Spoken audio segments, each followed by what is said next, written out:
இயேசுவின் அன்பு சகோதரமே, அக்டோபர் மாதம் 19ஆம் நாள் இன்று இயேசுவின் நாமத்தில் உங்களை வாழ்த்துகிறோம்.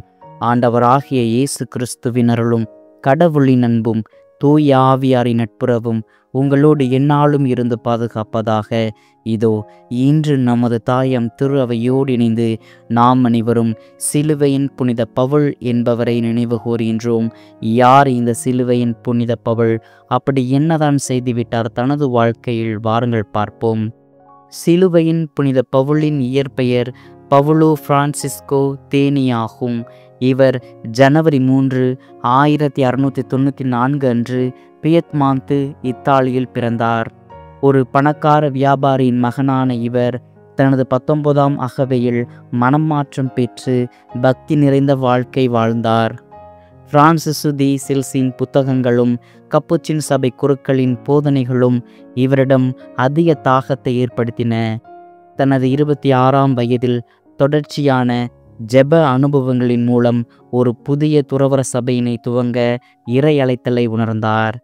இவ்வாறு இவர் ஆரம்பித்ததே திருப்பாடுகள் சபை. இச்சபையினரின் அங்கியின் மேல் இயேசுவின் இதயமும் இயேசு கிறிஸ்துவின் பாடுகள் என்னும் வசனமும் பொறிக்கப்பட்டிருக்கும்.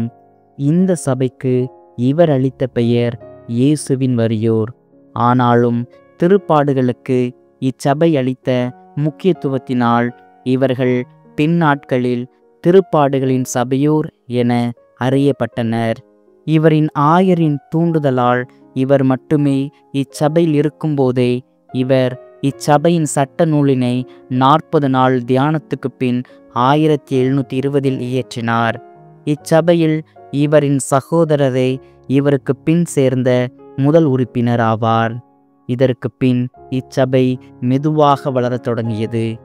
இவர் தனது வாழ்நாட்களில் பிறரின் ஆன்ம வழிகாட்டலுக்கு எழுதிய 2000க்கும் மேலான கடிதங்கள் இப்போதும் பாதுகாக்கப்பட்டு வருகின்றன.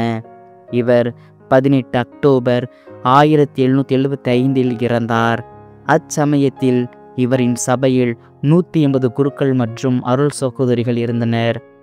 இவரின் இறந்த நாளான 18 அக்டோபர் நற்செய்தியாளரான லூக்காவின் விழாவாக இருப்பதால் இவரின் விழா நாள் அக்டோபர் 19 கொண்டாடப்படுகிறது.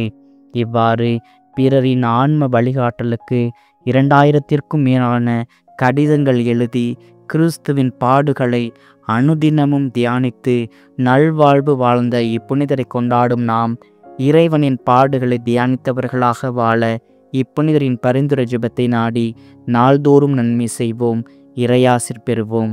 மேலும் மீண்டும் நாளை ஒரு புனிதரின் வரலாற்று பாதையில் சந்திப்போம். கடவுள் என்றும் நம்மோடு.